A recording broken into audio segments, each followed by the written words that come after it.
जो सत्ता में बैठे हुए लोग हैं,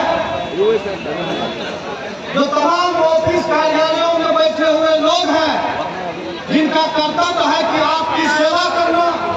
आपकी समस्याओं को सुनना और आपकी समस्याओं को दूर करना, वो लोग आज खुद समस्या बन बैठे हैं। तो ऐसे समय में जरूरत है कि हम लोगों को खड़े होकर के उन लोगों को अपने कर्तव्यों से अवगत कराने की, उन लोगों की क्या कर्तव्य है, उन लोगों की क्या हैसियत है, और जब तक वो लोग अपने कर्तव्य से विमुख होंगे, अपने हैसियत को, इस देश के जो असली मालिक है, इस देश के जो असली कर्णधार है, उनको दबाने का प्रयास करेंगे, तो इसी प्रकार से हम लोग एकजुट होकर के ऐसे लोगों को जवाब देने का काम करेंगे। आप सभी को मालूम है कि किस प्रकार से इस देश की जो SC/ST आबादी है, जो दलित आबादी है, उनको बाबा साहब ने संविधान के जरिए आरक्षण देने का काम किया, ताकि उनके साथ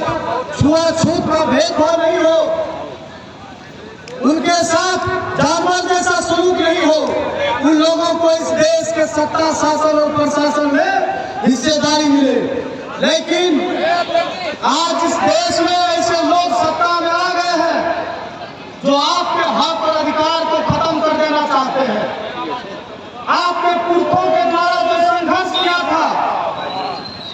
उस संघर्ष के बदौलत जो हक अधिकार मिले थे, उनको खत्म कर देना चाहती है। उसी प्रकार से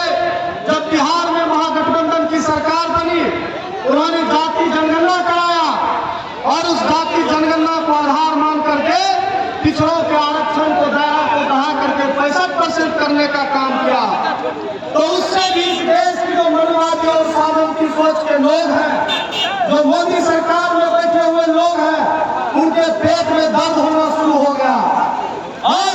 बड़ी चालाकी से षड्यंत्र के तहत महागठबंधन के सरकार को गिराने का काम किया गया और उस सरकार को गिराते ही जो पिछड़ों को 65% की हिस्सेदारी का अधिकार मिला था, उनको खत्म कर दिया गया। आज हम लोगों को जागने की जरूरत है, हम लोगों को खड़ा होने की जरूरत है, क्योंकि आप लोग समझ रहे हैं कि आजादी के बाद कभी ऐसा नहीं हुआ था कि एक एक करके जो गणतांत्रिक तरीके से जो जनता द्वारा चुनी हुई सरकार है, वही इस देश के जनता के हक और अधिकार को कुचलने पर आमादा है। वो इस देश के आम लोग, गरीब और कमजोरों के आवाज को कुचलने पर आमादा है। आप लोग यहाँ भी देख रहे हैं कि यहाँ जो तमाम सरकारी कार्यालय है, जो अंचल है, जो बिजली विभाग है, वहाँ किस प्रकार से आम लोगों के साथ सलूक और व्यवहार किया जाता है। हम प्रतिदिन हमारे ऐसी घटनाओं को देखते हैं, तो आम लोगों की काम तो छोड़िए, आम लोगों की जो समस्या है उनको सुनना तो छोड़िए, लेकिन यहाँ आम लोगों के साथ सम्मानजनक व्यवहार तक नहीं किया जाता। जो कार्यालयों में बैठे हुए अफसर हैं, वो समझते हैं कि यह देश जो है सो इस देश में राजतंत्र है, और जो कार्यालय में बैठे हुए अफसर हैं, वो इस देश के राजा हैं, और इस देश के जो आम नागरिक हैं, आम आवाम हैं, वो उनके गुलाम हैं। तो इनके इस गलतफहमी को खत्म करने की जरूरत है दोस्तों। इनको इसी लहजे में जवाब देने की जरूरत है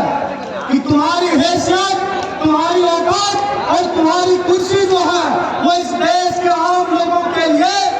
सेवा करने के लिए है, आम लोगों की समस्याओं को सुनने के लिए है, आम लोगों के साथ दादागिरी और मनमानी करने के लिए नहीं है।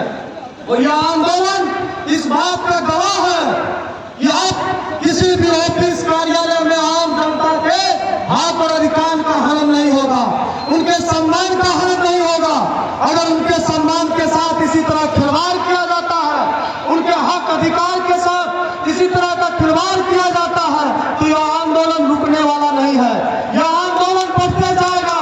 आज यहाँ धरना हुआ है, कल हम लोग सड़क पर खड़े होंगे, अगले दिन हम लोग समाहरणालय को घेरेंगे, ब्लॉक को घेरेंगे, और जो तानाशाही अफसर हैं, जो दादागिरी करने पर उतारू है, उनको मुकम्मल रूप से जवाब दिया जाएगा। मैं आप लोगों से विदा लेता हूँ। इनकलाब